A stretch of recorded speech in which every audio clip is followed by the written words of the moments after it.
Okay, we're going to give this one a try. It's Phoenicia.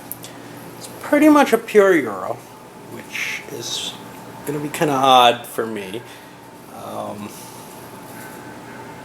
felt like it.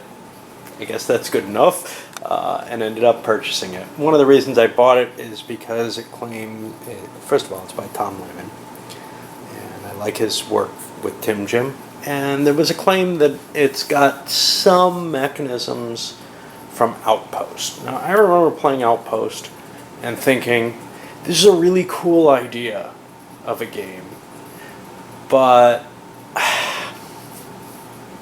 something felt very wrong about it. The optimization aspects, whatever. Yeah, all that stuff Euro players like. That part disenchanted me a little bit. Well, this has much prettier components than Outpost. Outpost was Tim Jim, otherwise known as Prism Games, and we had a picture, as all Prism games did, of a prism with all these colors coming out, and then it was filled with black and white components, which always made me laugh. I remember with Fast Food Franchise, I think we colored the board in order to distinguish aspects of it. Yeah, that thing's worth a fortune now, and it had another problem too, which is I was missing my stake card, and my mailman stole it essentially. Tim Jim, I think, sent it to me, and my mailman refused to deliver my mail. Alright, so anyway, this game. Well, again, I'm not a Euro player. I'm not up on all the terms. I'm pretty sure this is a worker placement game because there's workers and you get to place them. But it's more than just that. So let me go over what happens in a turn. First of all, as with everything, I'm going to be playing this as opposed to just giving you a rules overview. But I'd like to give you an introduction to the game as well. Some people seem to like that. All right. So, at the beginning of the game, there's going to be, the deck is composed of 5 arrows. And we got the first arrow up here, and then there's 4 arrows, sorry.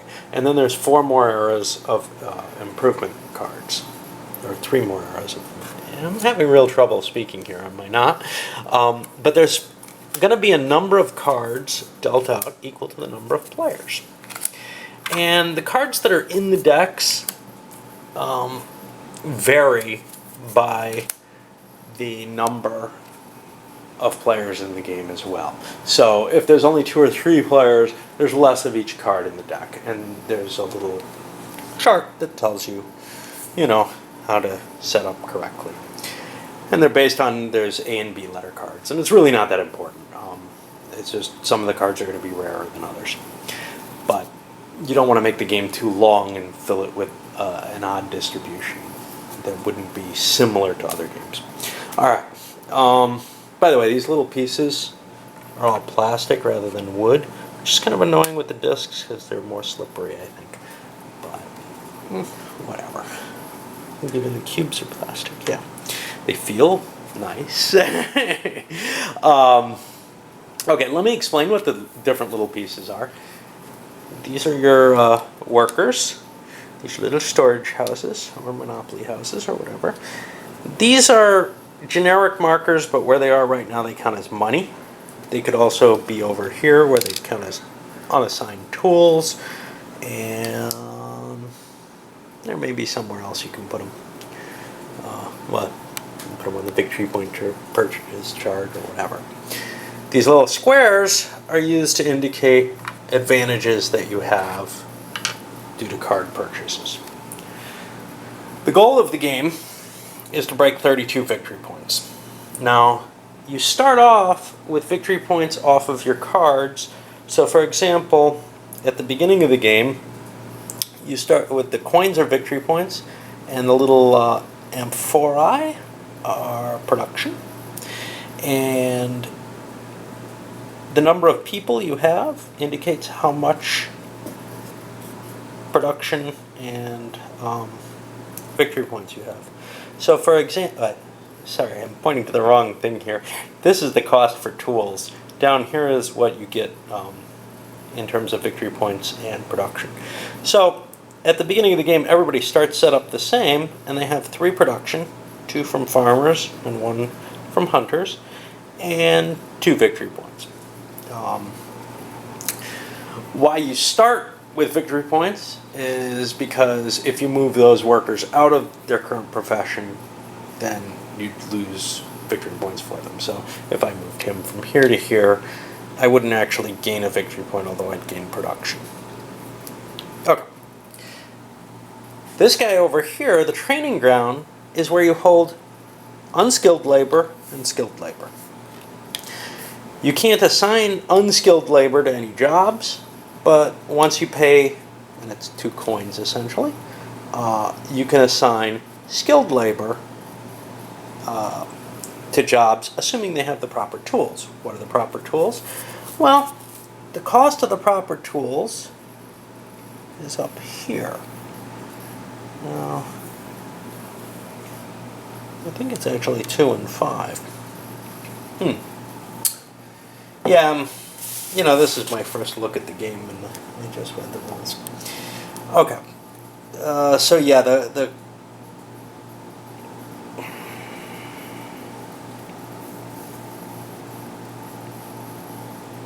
cost is indeed this production cost. So it's 2, 5, 8, or 11. Yeah.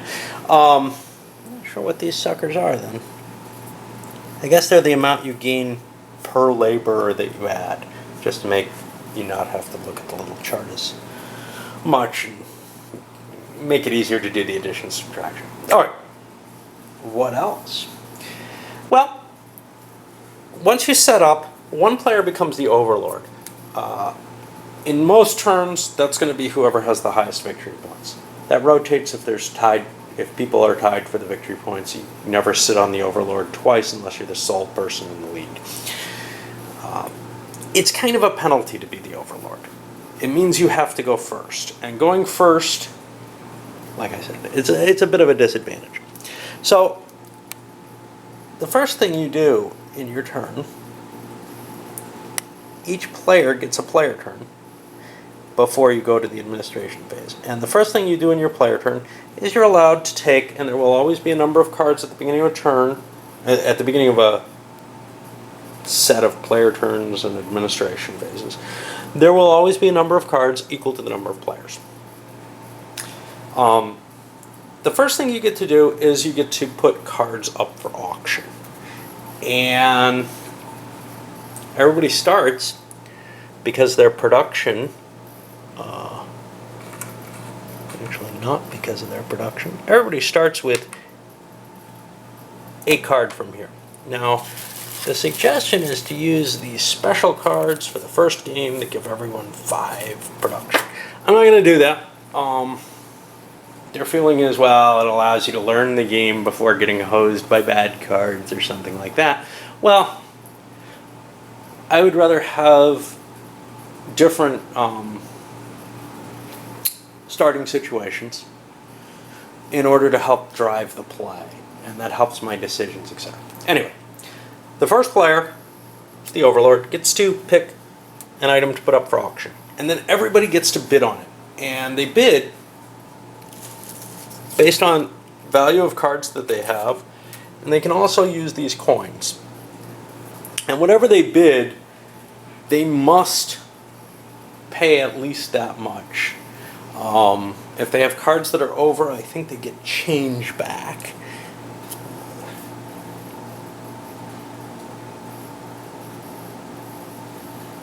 I do believe. I'm not going to look too carefully. It's not that important. I mean, you know. You'll have the rules if you're playing the game. I'm trying to give an idea. Nothing more than that. Okay. So anyway, high bidder grabs the card. Again, another suggestion that I'm going to ignore for first time play is to allow each person only to bid, to buy one card. On their turn, they buy a card. And they cannot buy another one on their turn. I'm not going to play with that because, again, I want to kind of see what develops out of a game rather than the limited starting roles. It might be a good reason to play with them. But playing solo. What do I care if somebody gets hosed completely? Okay. You can keep initiating auctions until you want to stop. But here's the disadvantage of stopping. You cannot bid after your turn has passed. You're forbidden from bidding on any of these cards. Okay. The next thing you're allowed to do is to train, employ, or shift workers. Okay. Well, there's a number of things with this. You can train workers by paying 2. And I think that can be done with cards or coins. You can employ them by buying them tools. The order seems to indicate something a little different than the reality. I believe once you have a trained worker, you can pay to put the tools in, you put them here, and you score the points for them. And what else can you do? You can shift workers. So I could move somebody from here directly to here. He's already got he's already trained. So all he needs is tools. He leaves his hunting tools behind, and I have to pay for or already have farming tools in place. Okay. And then the final thing in the turn is I'm allowed to buy additional tools, and I might want to do this if I'm worried I'm going over my money limits or whatever. I might want to invest in some tools. And I adjust my treasury. What that means.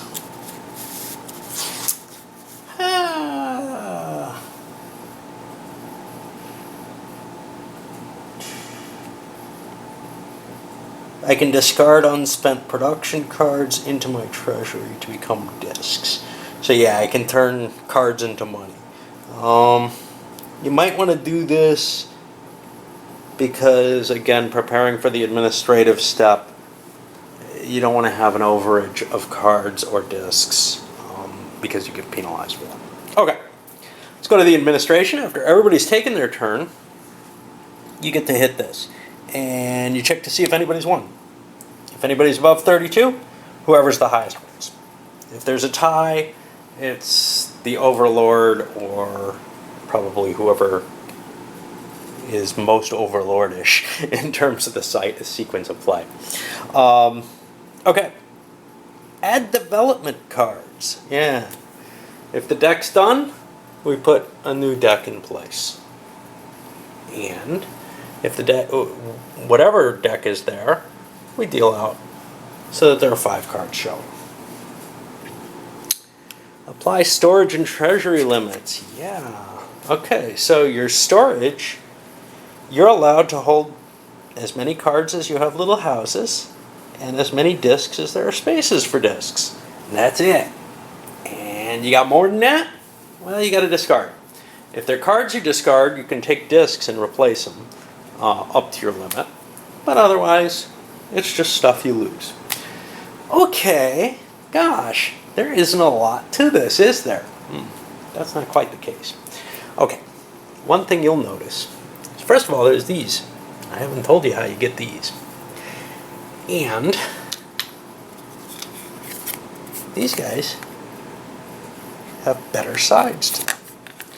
Well, the way you get these is this chart here shows all the different development cards that are available. And it shows all the information you need on them. So for example, minimum bid. The bidder must start with this much. You can't bid less than this to start an auction. It can go for more. Victory points, the amount of victory points it produces. Production, the amount of production it produces. And those are on your per turn production. I still haven't explained how you actually get your production. I probably should.